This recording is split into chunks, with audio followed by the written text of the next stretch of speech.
여러분 안녕하세요. 책 읽어주는 앤입니다.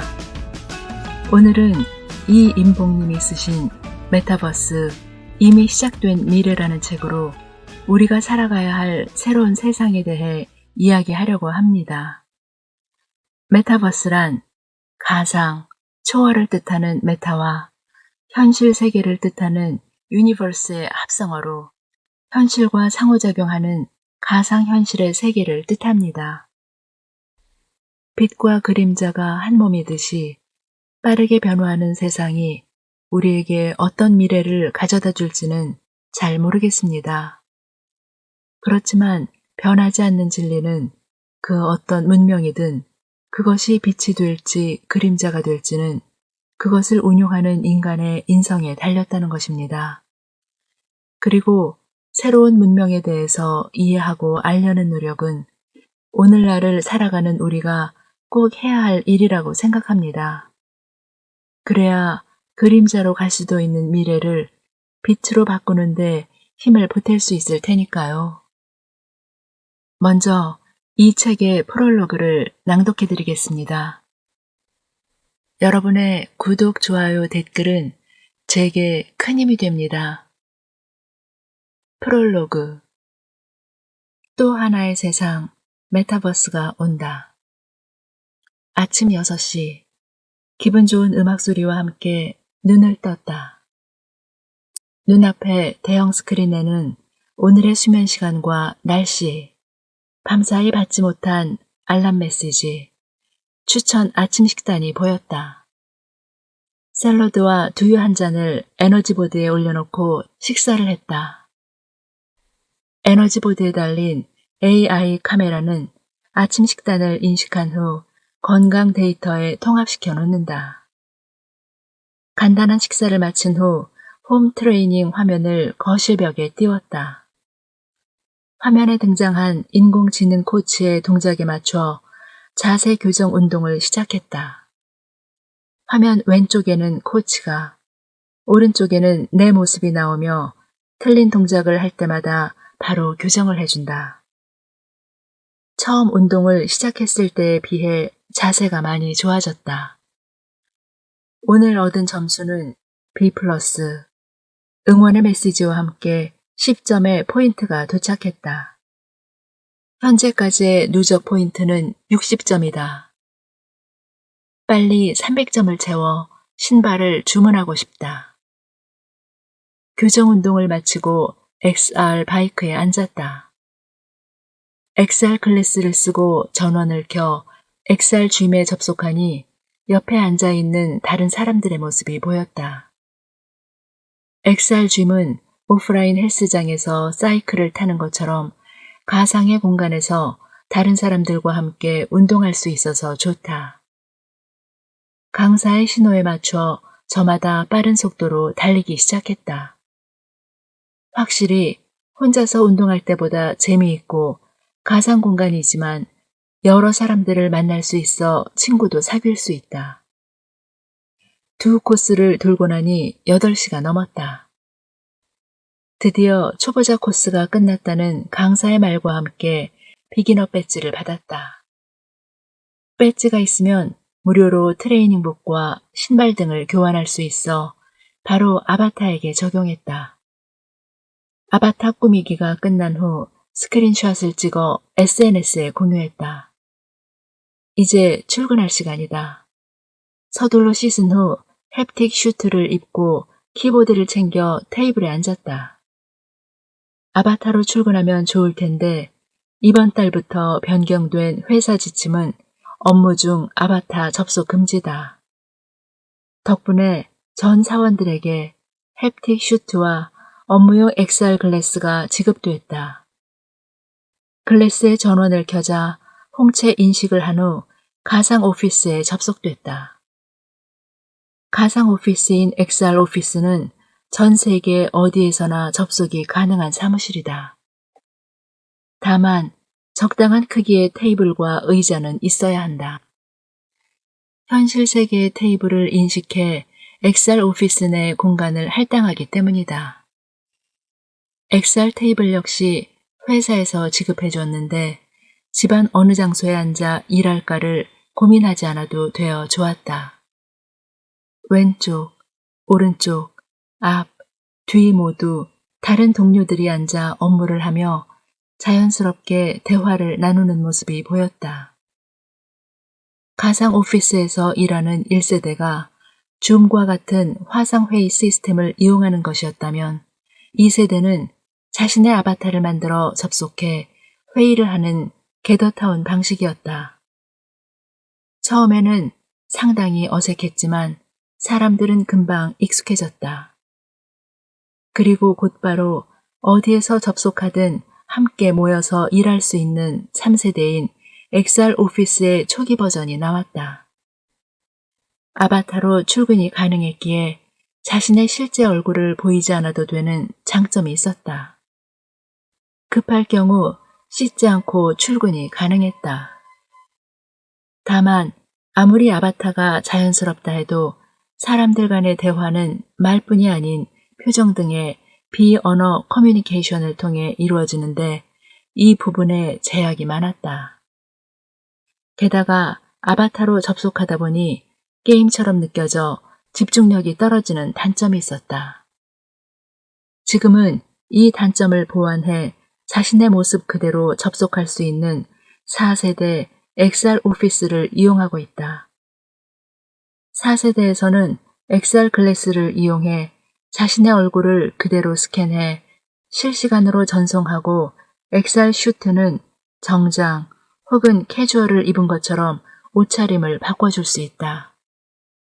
아직 개선해야 할 부분은 있지만 그래도 출퇴근 시간을 줄임과 동시에 집에서 혼자 일한다는 고립감이 해소되었다는 게 긍정적이었다. 누군가와 대화하고 싶다면 메시지를 보내면 되고 회의를 하고 싶다면 단체 메시지를 보낸 후 수락하면 즉시 회의실로 이동된다. 이곳에서 논의된 내용들은 모두 자동으로 기록된다.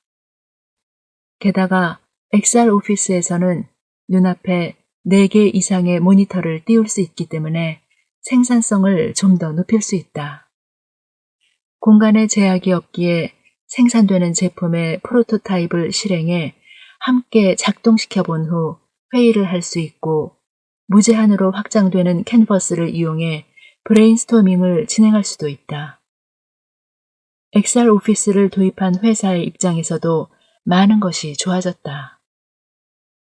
일단 사무실에 들어가는 고정 비용이 줄었다. 직원들 개개인에게 할당하는 공간과 비품들만 해도 상당한 비용이 소요되는데 절약된 비용을 활용해 사무실의 개별 책상을 없애고 쾌적한 회의실로 바꾸었다. 외부 사람들을 만나야 하거나 팀 내에서 오프라인 회의를 진행하고 싶을 때 쓰는 공간이다. 절약된 금액은 더 빠르고 쾌적한 접속을 위한 XR 오피스의 인터넷 속도 및 서버 확장 비용으로도 쓰였다. 그리고 굳이 출근할 필요가 없으니 이제 글로벌 채용은 기본이 됐다. 어디에서나 접속할 수 있는 강점 때문에 해마다 우수한 해외 인재들의 지원도 늘고 있다. 12시, 점심시간이다. 오늘은 일본에 사는 팀원과 점심 약속이 있다. 최근 고민이 있는 것 같아 식사를 함께하며 이야기를 나누기로 했다. 식사를 준비한 후 눈앞에 떠있는 레스토랑 메뉴를 누르자 화면이 이동됐다. 일본 친구가 먼저 왔는지 커피를 마시고 있는 모습이 보였다. 점심 역시 각자 집에서 먹으면 된다. 눈앞의 공간은 레스토랑으로 변했지만 현실은 자신의 집이라는 건 변하지 않는다. 이 부분을 해결하기 위해 2가지 방법이 도입되었다. 하나는 가상의 공간만 제공하는 레스토랑이다. 각자의 집에서 준비한 음식을 스캐닝한 후 상대방에게도 알 수 있게 한다. 2번째는 미리 예약할 경우 각자의 집으로 음식을 배달해 조금 더 자연스럽게 현실 세계와 가상 세계에서 먹는 음식이 일체하게 보여주는 방식이다. 공간 역시 다른 손님들도 보이는 일반적인 형태와 철저하게 보안이 보장되는 단독 룸을 선택할 수 있다. 식사를 마친 후 다시 사무실 메뉴로 이동해 열심히 일을 한 후 이제 퇴근이다. 글래스를 벗고 기지개를 켰다. 오늘 저녁은 간만에 아날로그 방식으로 오프라인에서 친구들을 만나기로 했다. 메타버스 안에서 모든 것을 다 할 수 있는 세상이지만 그래도 직접 만나 이야기를 나누는 것에 비할 수는 없다. 이 이야기는 현재 진행되고 있는 메타버스 기술에 맞추어 직장인의 하루를 재구성한 것이다. 물론 자연스러운 메타버스가 되기 위해서는 더 많은 기술의 발전이 필요하겠지만 MS의 홀로렌즈, 페이스북의 오큘러스 등 XR 글래스들과 가상세계의 감각을 그대로 느끼게 해주는 전신 햅틱 슈트는 메타버스 세상에 대한 충분한 가능성을 보여주고 있다. 하지만 모든 기술 발전이 그렇듯 동전의 양면처럼 여기에도 긍정적인 점과 부정적인 점이 있다. 공간의 제약이 해결되는 장점이 있는 반면 메타버스 내에서의 소통의 부재, 인간과 인공지능의 구분 등 고려해야 할 문제점도 끊임없이 발생한다.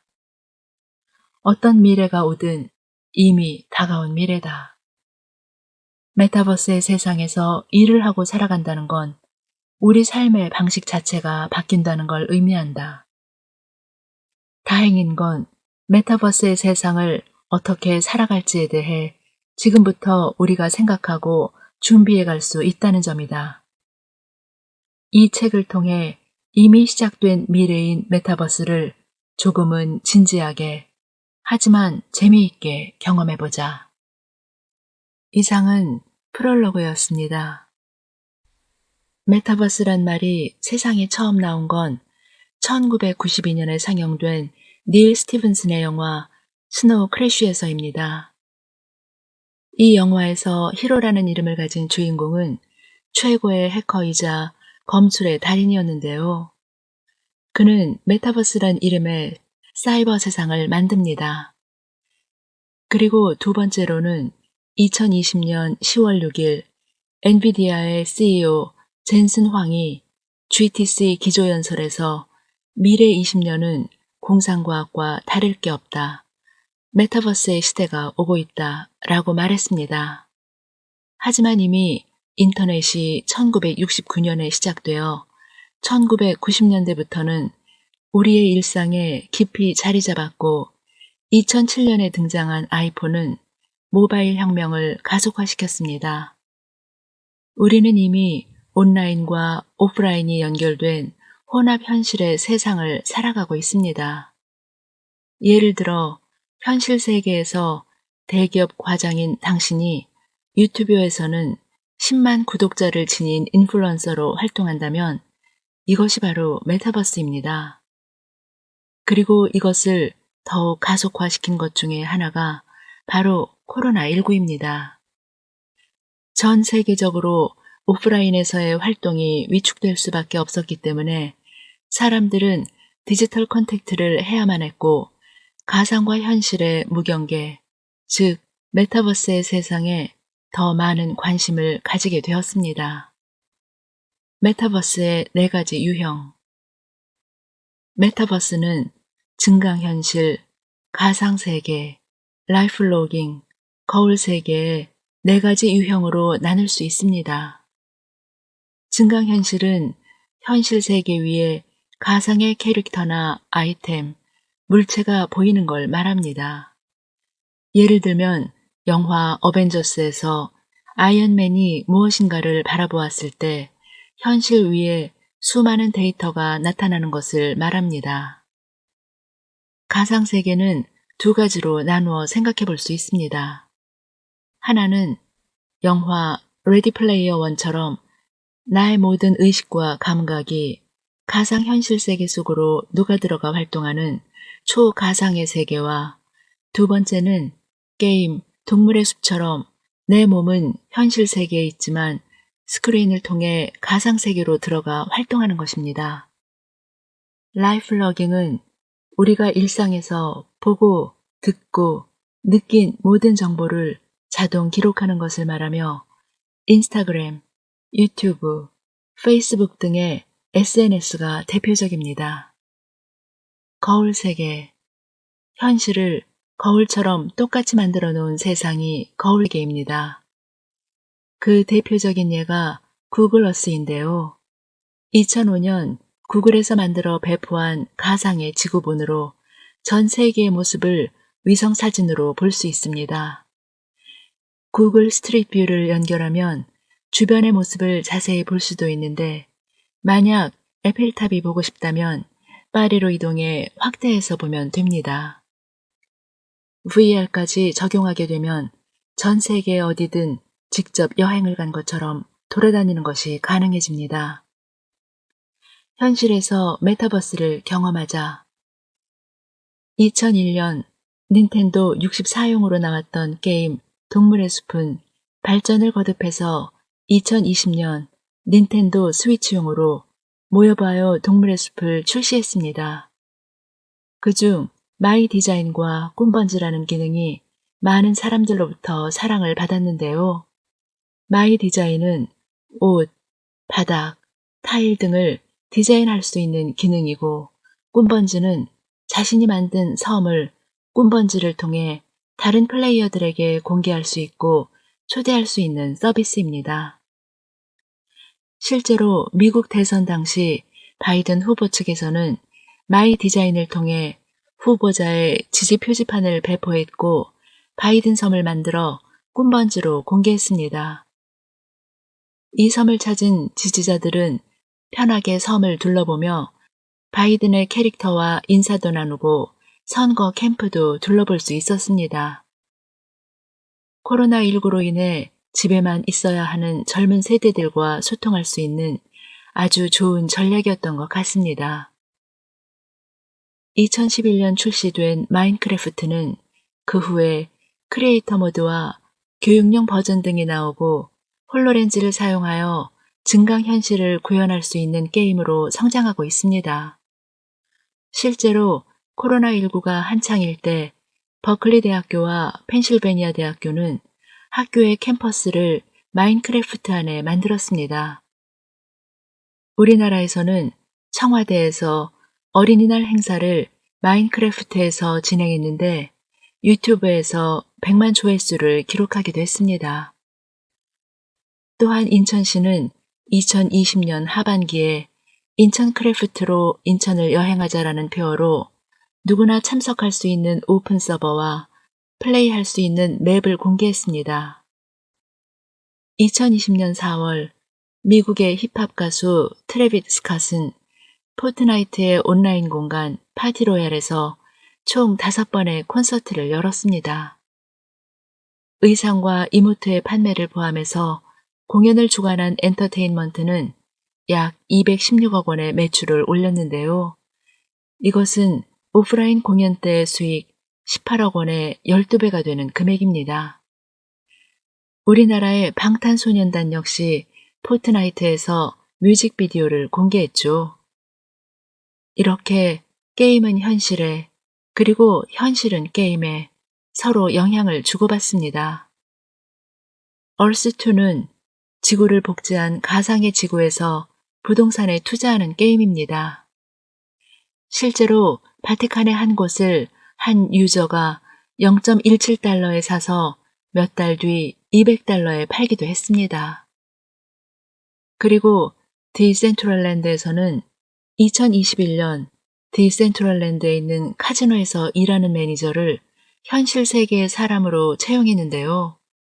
매니저는 메타버스 안에서 아바타로 근무하고 가상화폐로 급여를 지급받는다고 합니다.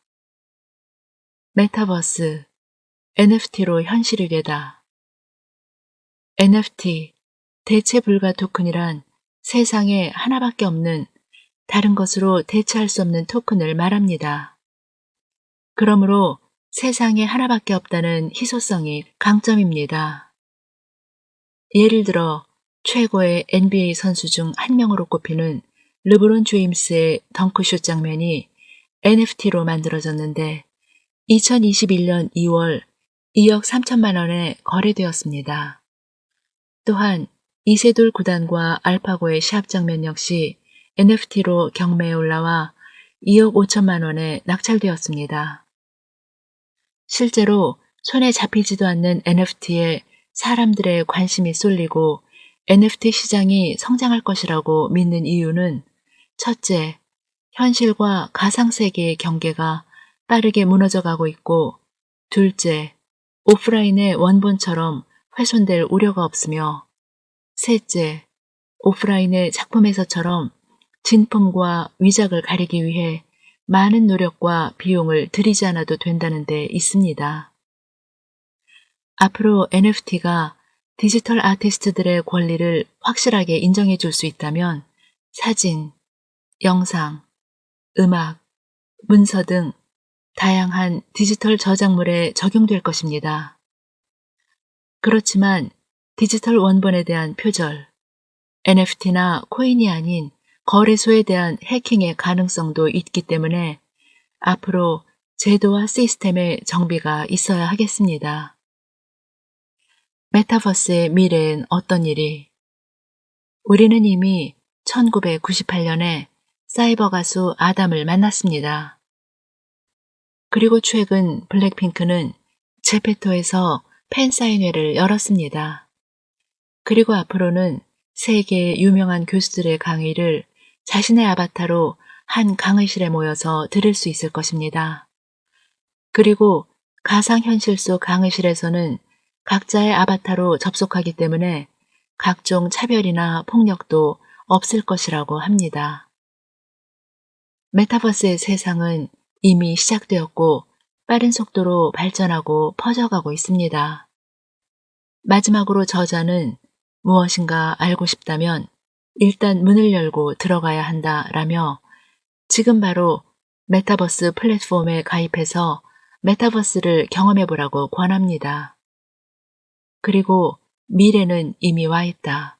단지 널리 퍼져 있지 않을 뿐이다 라는 윌리엄 깁슨의 말을 인용하며 우리가 아직 알아차리지 못한 좋은 기회를 놓치지 말라는 당부로 책을 끝맺었습니다. 책 소개는 여기까지입니다.